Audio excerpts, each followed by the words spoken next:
디모데전서 3장 1절에서 13절입니다. 1절. 이것은 믿을 만한 말이다. 곧 사람이 감독의 직분을 간절히 사모한다면 그는 선한 일을 열망하고 있다는 것이다. 바울 당시의 초대교회는 장로와 감독의 직분이 분리되어 있지 않았습니다.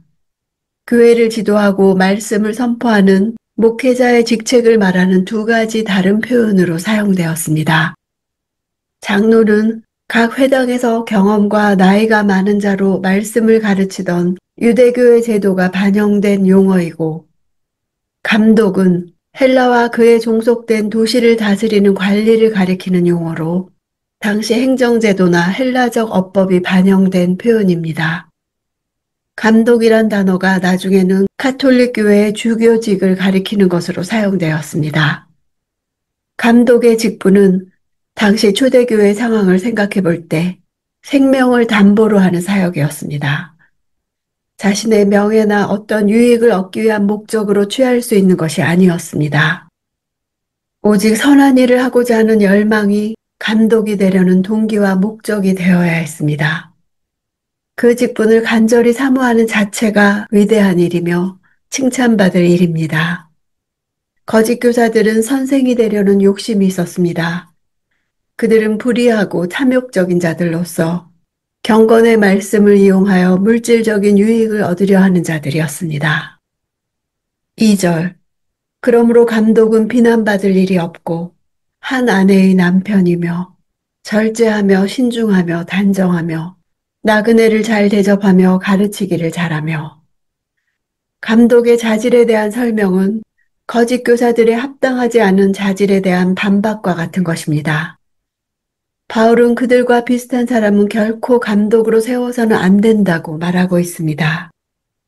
비난받을 일이 없다는 것은 당시 개종한 성도들이 도덕적으로 매우 낮은 수준의 이방세계 출신들이란 점을 염두에 둔 것입니다.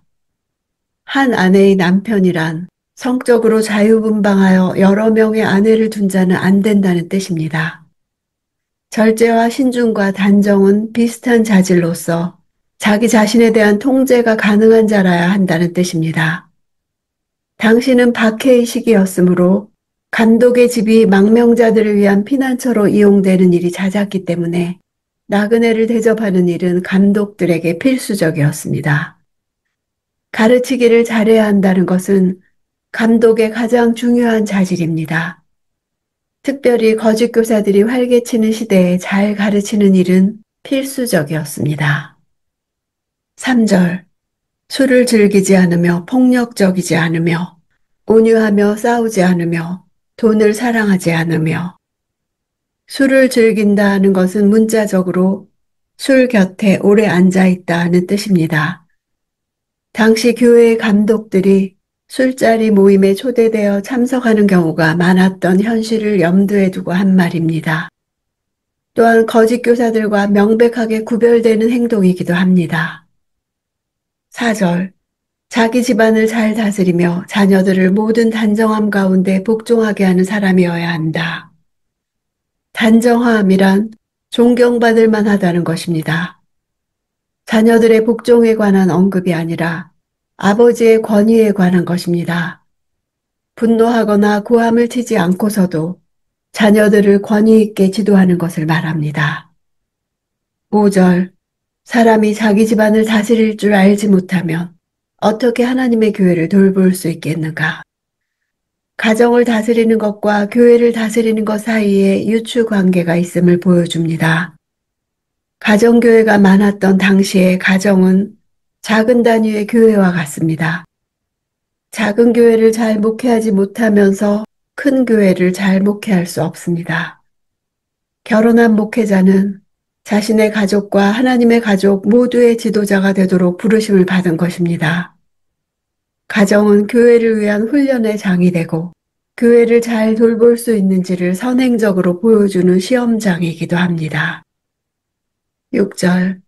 또 개종한 지 얼마 되지 않은 사람도 안 된다. 이것은 그가 교만해져서 마귀의 정죄에 빠질 우려가 있기 때문이다. 개종한 지 얼마 되지 않은이라고 번역된 단어는 새로 심은이란 뜻입니다.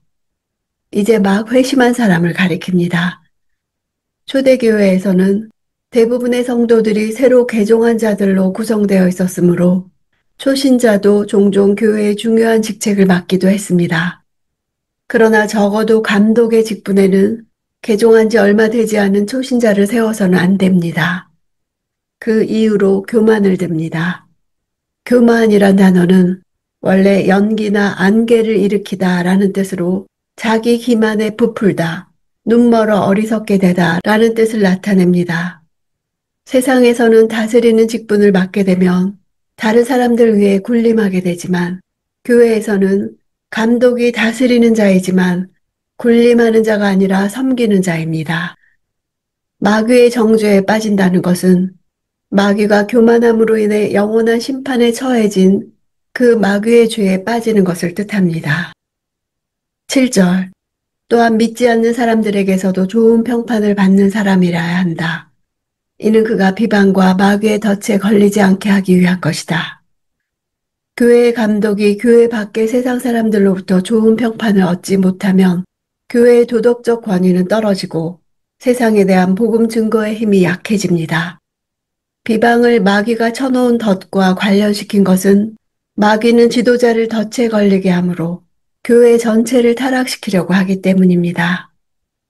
8절. 마찬가지로 집사들도 존경할 만하고 한 입으로 두 말을 하지 않으며 술에 중독되지 않고 부당한 이득을 탐내지 않으며 감독과 집사의 자격은 모두 거짓 교사들의 특징과 차별화되는 것입니다. 당시 집사들의 역할이 주로 성도의 가정을 방문해서 신앙을 점검하며 구제와 관련된 직무를 담당하는 것과 관련이 되어 이들이 신방하며 말을 옮기거나 중상하거나 비판하는 것은 직분에 합당하지 못한 것이었습니다. 또한 집사들은 교회 재정을 관리했습니다. 9절. 깨끗한 양심에 믿음의 비밀을 간직한 사람이라야 한다. 깨끗한 양심은 1장에도 나왔던 선한 양심입니다. 믿음의 비밀이란 복음의 깊은 진리를 깨달은 것을 말합니다. 비밀이라 한 이유는 그것이 원래 감추어진 것인데 믿는 자들에게 드러난 것이기 때문입니다. 구원의 비밀은 오직 믿는 자만이 알 수 있습니다. 믿지 않는 자들은 복음의 진리를 깨달을 수 없기에 그것은 비밀입니다. 11절. 이와 같이 여자들도 존경할 만하고 남을 헐뜯지 않으며 절제하고 모든 일에 믿을 만한 사람이라야 한다. 헐뜯다라는 말에서 사탄이란 말이 나왔습니다. 헐뜯는 것은 사탄의 특징입니다. 사탄이야말로 참소하는 자들 중 으뜸입니다. 13절. 집사의 직분을 잘 수행한 사람들은 자기들을 위해 훌륭한 지위를 얻게 되고 그리스도 예수 안에 있는 믿음 안에서 큰 확신을 얻게 된다. 비록 집사의 직분이 세상적인 기준에서 볼 때는 매력 없는 일이지만 예수 그리스도를 가까이 따르는 자들에게는 전혀 다릅니다. 훌륭한 지위는 교회의 직분상 승진이나 진급을 말하는 것이 아니라 영적인 차원에서의 승진과 진급을 의미합니다. 교회와 하나님 앞에서 영예로운 지위를 얻는 것을 뜻합니다. 충성스러운 직무 수행은 그리스도인으로서의 확신을 더해주는 것이며 그 확신은 하나님 앞에서의 담대함을 줍니다. 교회 직분자의 자격을 보면 세상 사람들에게도 보편적으로 요구되는 자질들입니다. 누구나 겪는 일상에서 도덕적으로 흠잡을 데 없이 살아야 하는 것입니다. 그렇지 않을 경우 비방과 마귀의 덫에 걸립니다. 이 모든 것을 가능하게 하는 것은 중심에 복음이 있는 것입니다. 이것이 믿음의 비밀입니다. 비밀은 닫혀져 있어 보이지 않으나 삶으로서 보여줄 수 있습니다. 인간으로서는 이 모든 덕목을 한결같이 유지하기가 어렵습니다. 그럼에도 믿음의 비밀 때문에 이런 삶을 선택한 사람들이 있고 바울은 선한 일을 열망한다고 표현했습니다. 복음은 인격적인 변화를 이루어냅니다. 왜냐하면 하나님과 인격적인 관계를 맺기 때문입니다. 내 믿음의 비밀은 삶에서 드러나고 있습니까?